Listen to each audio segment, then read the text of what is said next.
Então, com base, né, nas ideias que foram propostas, de como a Terra teria surgido e tudo mais, como teria sido a origem do universo, os pesquisadores, né, Oparin e Haldane, na verdade, Oparin, Fox e Haldane, eles juntos criaram uma teoria, né, onde nessa teoria eles propõem que a atmosfera primitiva ela vai sofrer a ação dos raios ultravioletas do Sol. Lembra que a atmosfera primitiva ela não contém camada de ozônio, né? Então todo o Sol, toda a energia solar, ela entra realmente no planeta Terra, assim como colisões, né, com meteoros e meteoritos.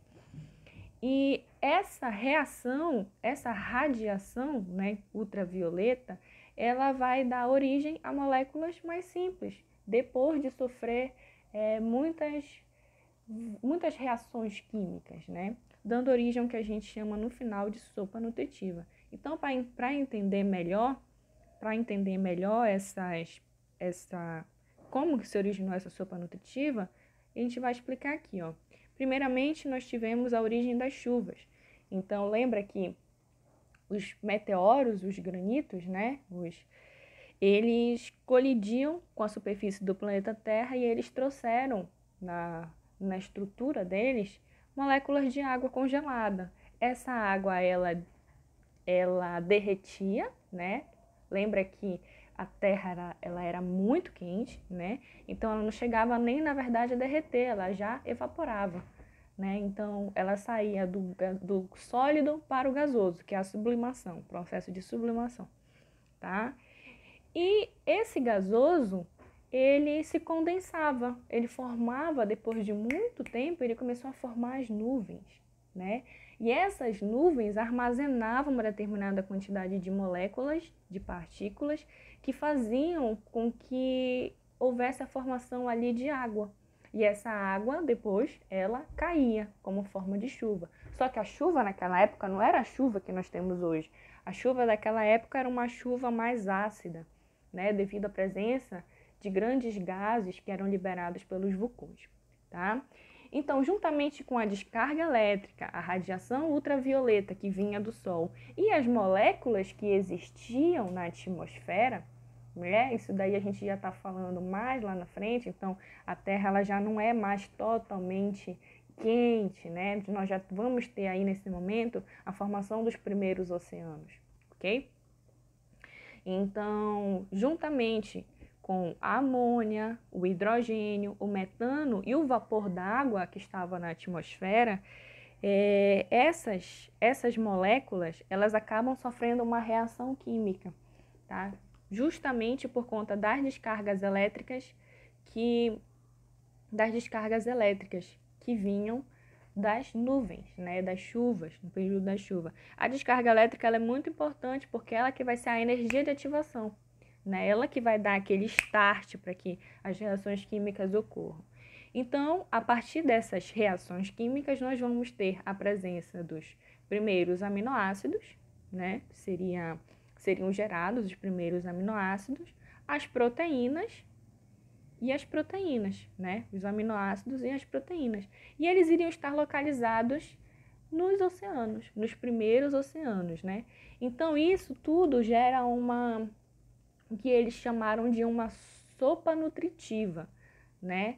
Uma sopa nutritiva que iria servir como base para a formação dos primeiros seres vivos que eles chamaram de coacervados, tá? Seriam os seres vivos mais primitivos, tá? Então aqui, olha, a teoria de Oparin-Haldane, eu coloquei uma imagem, tá? Então nós vamos ter aqui, ó, liberação de muitos gases pelos vulcões.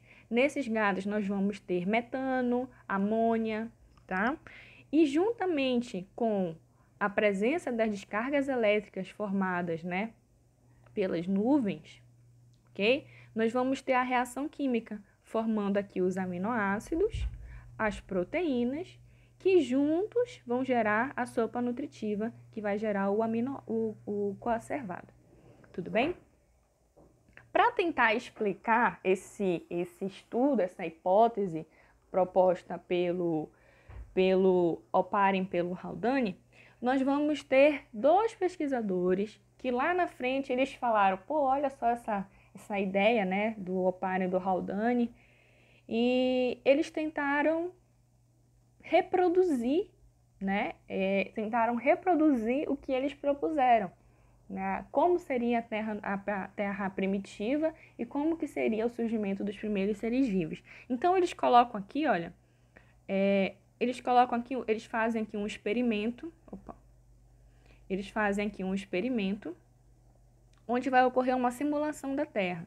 Então aqui nós vamos ter o que seria semelhante aos oceanos, tá? Aqui nesse balão nós vamos ter o que seria o oceano, né? Presença de água. Aqui embaixo nós vamos ter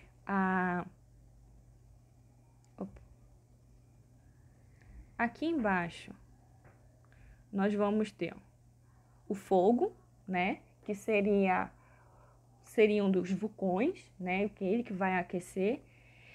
Então, a lava que vai estar presente na atmosfera, na Terra, né? Ela vai fazer com que essa água que vem das chuvas sofra evaporação e suba, né? Então a água vai evaporar e sobe para a atmosfera, tudo bem?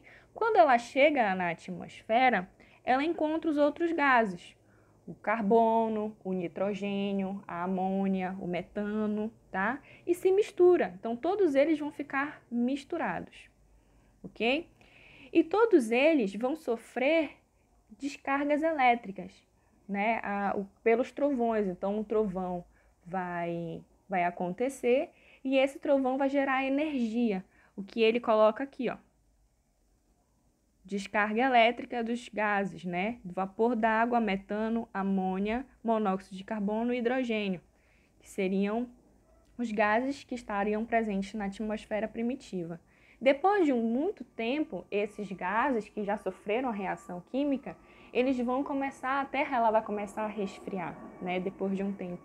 Então, esses gases, eles vão acabar sofrendo o processo de condensação.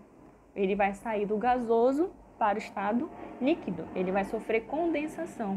E então ele vai gerar moléculas, né, de água, gotículas de água. E essas gotículas de água vão se armazenar nos oceanos novamente. Só que agora já de uma outra forma, né, com uma outra conformação química.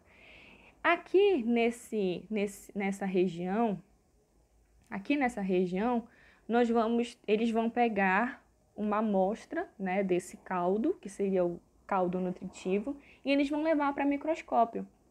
E no microscópio, de fato, eles observam a presença de aminoácidos, tá? Então, eles conseguem comprovar que, de fato, a ideia proposta por Oparin e Haldane, ela, de fato, gera aminoácidos, e os aminoácidos são a base do nosso DNA, tudo bem?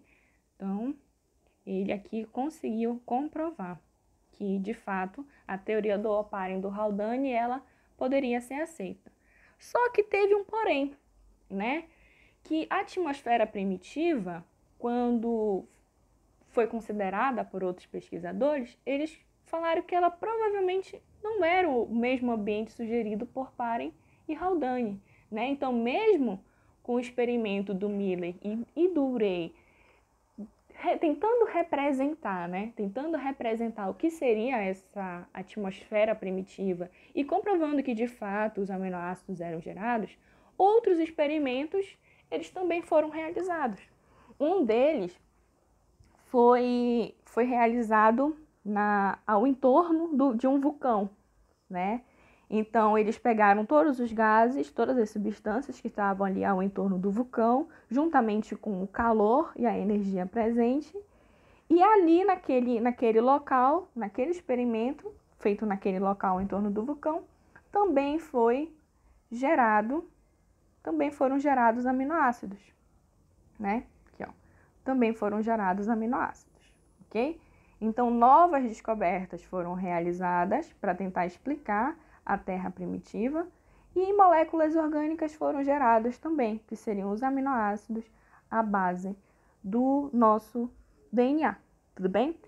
Então aqui, gente, eu tentei explicar um pouco sobre algumas teorias, né, que falam da questão da origem da vida.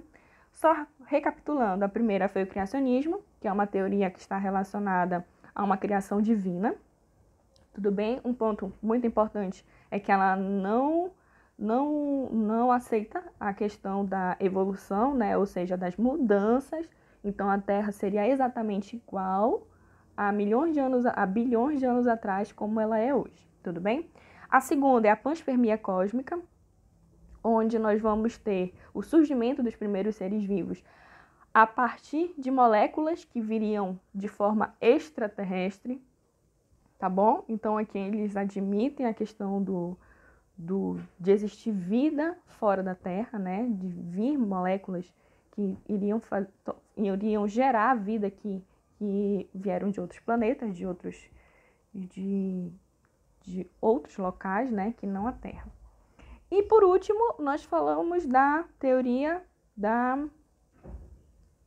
evolução, né? Que é o evolucionismo, onde eu coloquei aqui para vocês todos os pontos que foram tentados, né, demonstrar. Nós ainda temos que falar sobre como seriam esses primeiros seres vivos que foram gerados, né? Se eles seriam seres autotróficos ou heterotróficos, né? Então, será que eles respiravam? Será que eles não respiravam? Como que eram esses seres vivos que foram gerados na água, né? Como que eles faziam para se alimentar? Então aí vem uma outra teoria que eu não vou abordar agora com vocês, tá? Justamente porque eu achei que ficou muito longo. E por último, nós vamos falar da questão da biogênese e da abiogênese, que esses assuntos vão ser a nossa próxima aula. Tudo bem? Aí eu vou trazer atividade para vocês. Eu vou colocar aqui a apostila, tá? Que eu preparei dessa aula, tudo bem? E eu vou ficar aguardando as perguntas e as dúvidas de vocês, tá?